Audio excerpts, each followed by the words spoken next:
주의 몸으로 의지하여 주께 가오니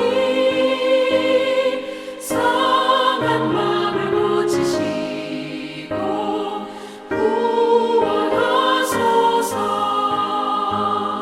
주여 주여 내가 비오니 죄인으로 하실 때에 날 부르소서. 만복 그건 우리 주여 위로하소서. 우리 주와 같으시니 어디 있을까. 주여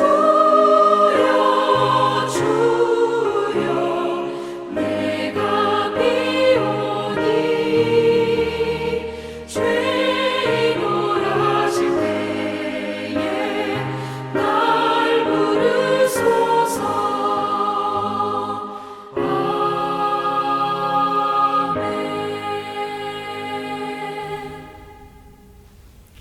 하나님께서 오늘 저에게 주시는 말씀은 잠언 26장 1절부터 12절까지의 말씀입니다. 잠언 26장 1절부터 12절까지의 말씀을 저희가 함께 읽도록 하겠습니다. 미련한 자에게는 영예가 적당하지 아니하니 마치 여름에 눈 오는 것과 추수 때에 비 오는 것 같으니라.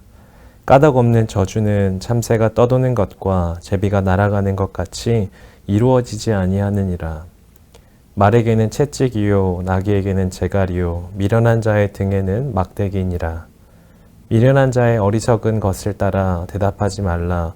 두렵건대 너도 그와 같을까 하노라. 미련한 자에게는 그의 어리석음을 따라 대답하라. 두렵건대 그가 스스로 지혜롭게 여길까 하노라. 미련한 자 편에 기별하는 것은 자기의 발을 베어버림과 해를 받음과 같으니라. 저는 자의 다리는 힘없이 달렸나니 미련한 자의 입의 잠언도 그러하니라. 미련한 자에게 영예를 주는 것은 돌을 물매에 매는 것과 같으니라. 미련한 자의 입의 잠언은 술 취한 자가 손에 든 가시나무 같으니라. 장인이 온갖 것을 만들지라도 미련한 자를 고용하는 것은 지나가는 행인을 고용함과 같으니라. 개가 그 토한 것을 도로 먹는 것 같이 미련한 자는 그 미련한 것을 거듭 행하느니라. 내가 스스로 지혜롭게 여기는 자를 보느냐. 그보다 미련한 자에게 오히려 희망이 있느니라. 아멘. 오늘 저희가 함께 읽은 잠언 26장 1절부터 12절까지의 말씀을 보면 미련한 자에 대해 다양한 비유를 통해 묘사하고 있는 것을 보게 됩니다. 본문은 미련한 자는 마치 무엇과 같다라는 표현을 반복적으로 사용하며 미련한 자의 삶이 하나님 보시기에 얼마나 무의미하고 무가치한 삶이 되는지를 저희로 하여금 보고 또 깨닫게 합니다. 하지만 그러기에 오늘의 말씀은 저희로 하여금 동시에 그와는 다른 길, 곧 지혜자의 삶을 추구하도록 역설적으로 이끌고 있습니다. 그렇다면 먼저 오늘 본문이 이야기하는 미련한 자의 모습을 보기 전에 먼저 저희가 질문해 봐야 할 것은 성경이 말하는 미련한 자란 누구인가입니다. 일반적으로 미련하다는 단어의 문자적인 의미를 보면 상황 판단이 느리거나 이해력이 부족한 사람을 떠올립니다.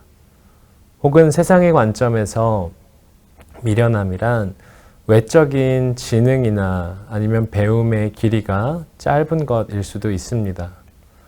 그러나 성경에서 말하는 미련함은 그것과 조금 다릅니다. 성경에서의 미련함은 그 사람의 내면의 상태, 더 나아가 하나님과의 관계의 상태를 의미합니다.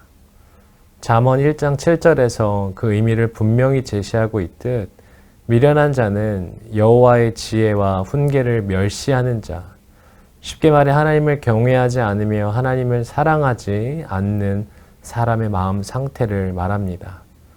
그 결과 하나님을 향한 강팍한 마음 속에서 오로지 내 뜻과 내 힘으로 인생을 살아가는 사람을 의미합니다. 그렇다면 오늘 본문의 말씀으로 돌아가서 먼저 하나님이 보시기에 이러한 미련한 자의 삶이 마치 어떠한 모습과 같다고 말씀하시는지, 그래서 그것을 통해 결국 참된 지혜자의 삶은 또 어떠한 삶이라고 말씀하시는지 잠시 함께 묵상하기 원합니다. 먼저 첫 번째로 미련한 자에게는 영예가 적합하지 않다고 말씀하십니다. 1절 말씀입니다. 미련한 자에게는 영예가 적당하지 아니하니 마치 여름에 눈 오는 것과 추수 때에 비 오는 것 같으니라. 가끔 뉴스를 보다 보면 때때로 이상 기후로 인해 전혀 예상치 못한 날씨를 겪는 지역의 뉴스를 접하곤 합니다.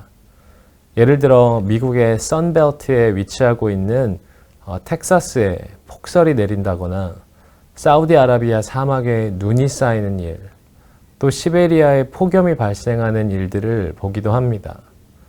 그러한 이상기온은 각 지역에 악영향을 끼치며 많은 피해를 입히곤 하죠.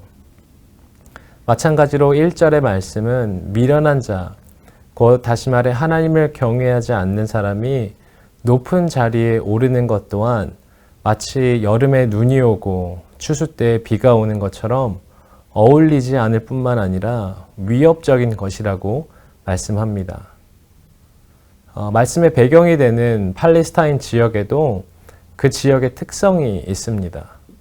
그것은 11월부터 3월까지의 우기와 4월부터 10월까지의 건기로 나눠져 있다는 것입니다. 그래서 우기에는 작물이 자라고 또 그 자란 곡물이 건기 때 맞추어 추수하게 됩니다. 하지만 만약에 추수할 때 예상치 못한 비가 내린다면 그 비는 그 해의 모든 수확을 망치고 또 사람들에게 큰 피해를 입히게 될 것입니다. 성경은 미련한 자의 힘과 권력이 이와 마찬가지라고 말씀합니다. 그 이유는 영향력이 있는 위치에 앉은 미련한 자는 결국 공동체에 해를 끼치고 그 사회를 썩게 만들기 때문입니다. 그렇기에 1절 말씀은 그것이 마땅하지 않다고 단호하게 말씀합니다. 그렇다면 1절 말씀을 통해 생각해 볼 수 있는 지혜로운 자의 모습은 어떠한 사람일까요? 바로 세상의 영예와 영향력을 추구하기에 앞서 먼저 하나님을 사랑하고 하나님을 두려워하며 그분을 가장 높은 자리에 두기를 배우는 사람입니다. 그가 속한 공동체가 가정이든 교회이든 일터이든 먼저 그 삶의 중심에 하나님을 두는 사람, 바로 그 사람이 지혜로운 자입니다. 진정한 지혜자는 가정에서 또 교회에서 일터에서 사회에서 권위나 영향력을 갈망하고 행사하기 전에 하나님 한 분만을 구하며 하나님 안에서 내가 만족하기를 배우는 자입니다. 두 번째로 오늘 말씀을 통해 보게 되는 미련한 자의 모습은 끊임없이 그 말과 행동을 통해 주변에 상처를 준다는 것입니다. 먼저 7절은 이렇게 말씀합니다. 저는 자의 다리는 힘없이 달렸나니 미련한 자의 입의 잠언도 그러하니라. 성경은 하나님을 경외하지 않는 미련한 자의 말이 그의 말이나 조언이 마치 저는 자의 다리와 같이 아무런 도움이 되지 못한다고 말씀합니다. 그의 말이나 그의 삶은 본인에게는 그럴듯해 보일지 몰라도 누구에게도 도움이 되거나 힘이 되지 못한다는 것입니다. 하지만 8절과 9절 말씀을 이어서 보면 미련한 자는 그렇게 단순히 도움이 되지 않는 것을 넘어서 마치 돌을 물매에 매는 것처럼 술 취한 자가 손에 가시나무를 들고 있는 것처럼 그 영향이 얼마나 위험한지를 또한 말씀합니다. 8절이 말하는 물매는 돌을 던지는 무기입니다. 돌을 그 위에 올려놓고 돌리어서 던지는 도구입니다. 그런데 말씀은 미련한 자는 마치 물매에 돌을 올리는 것이 아니라 매는 것과 같다고 말씀합니다. 물매에 돌을 올리지 않고 맨 상태로 물매를 돌린다면 그 돌이 의도하지 않았던 방향으로 날아가 주위에 있는 자들에게 상처를 입히게 될 것입니다. 마찬가지로 술 취한 자의 손에 들린 가시나무 역시 그 나무를 들고 있는 자신은 물론이고 주위 사람들을 무차별적으로 상처내고 피 흘리게 합니다. 하지만 더 큰 문제는 술에 취해 있기 때문에 자신이 어떠한 상처를 입히고 있는지조차 알지 못한다는 것이죠. 그렇듯 오늘 본문의 말씀은 미련한 자는 끊임없이 자기도 모르게 본인이 가진 힘과 위치, 그리고 분별되지 않은 말과 행동들로 인해 내 가족을, 내 신앙 공동체를 아프게 하고 상처 입게 하고 피 흘리게 함을 말씀합니다. 그렇다면 반대로 지혜로운 자의 모습은 어떠한 모습일까요? 분명한 한 가지는 갈라디아서 5장 말씀처럼 성령을 따라 살기를 소원하는 사람일 것입니다. 내 기준에서의 맞는 말과 행동이 아니라 오늘도 연약한 나를 도우시는 성령의 인도하심을 구하며 성령 안에서 그 성령을 쫓아 말하기도 하고 행동하기도 하며 끊임없이 내 모습을 분별하는 자가 지혜로운 자인 줄 믿습니다. 마지막 세 번째로 오늘 말씀에서 보게 되는 미련한 자의 특징은 스스로 지혜롭다고 여긴다는 것입니다. 먼저 11절 말씀을 보면 미련한 자는 개가 그 토한 것을 도로 먹는 것 같이 그 미련한 것을 거듭 행한다고 말씀합니다. 즉 미련한 자는 자신의 삶을 돌아보며 아무것도 배우거나 깨닫지 못한 채 계속 그 미련한 삶을 반복하며 살아간다는 것입니다. 마치 말로 남에게 상처를 주는 사람은 장소와 환경이 바뀌어도 결국 자신의 주위에 있는 사람들에게 상처를 주고야 마는 것과 같은 것이죠. 그런데 미련한 자가 자신의 미련함을 반복하며 살아가는 더 근본적인 이유가 있습니다.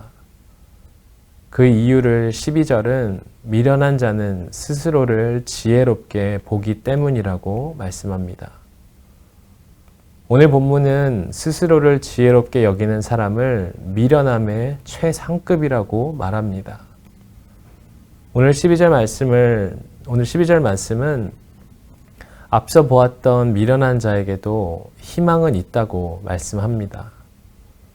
나의 미련함으로 인해 너무 많은 실수를 하고 하나님 앞에서 수없이 넘어졌다 해도 희망이 있다고 말씀합니다. 저희는 아직도 변화의 과정 속에 있기 때문에 때로 나도 모르게 나를 의지하고 살아가는 순간들도 있고 믿음 안에서 온전히 분별하지 못하는 순간들도 있습니다.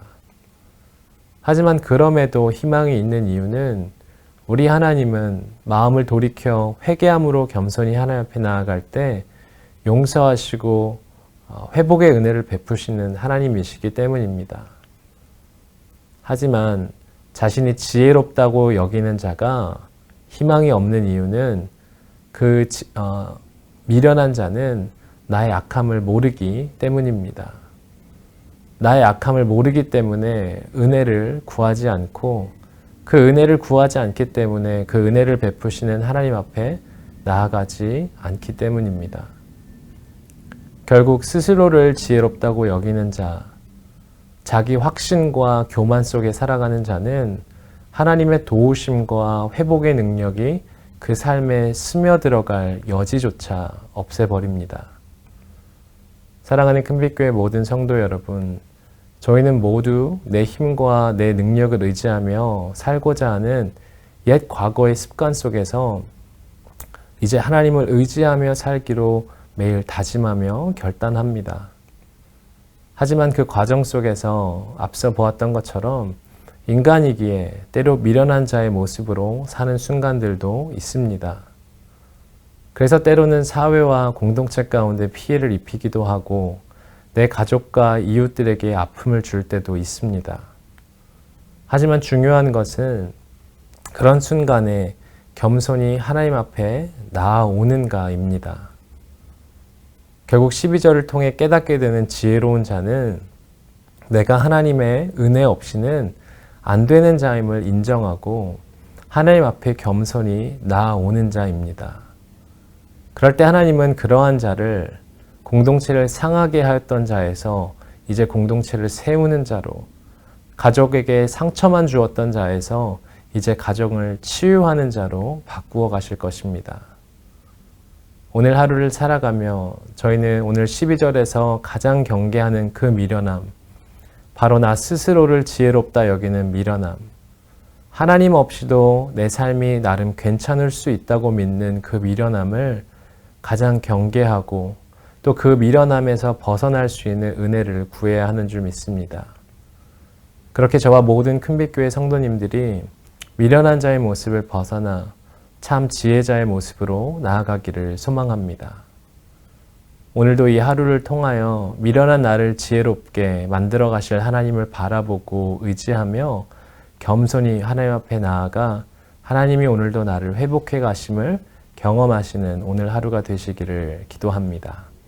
함께 기도하시겠습니다.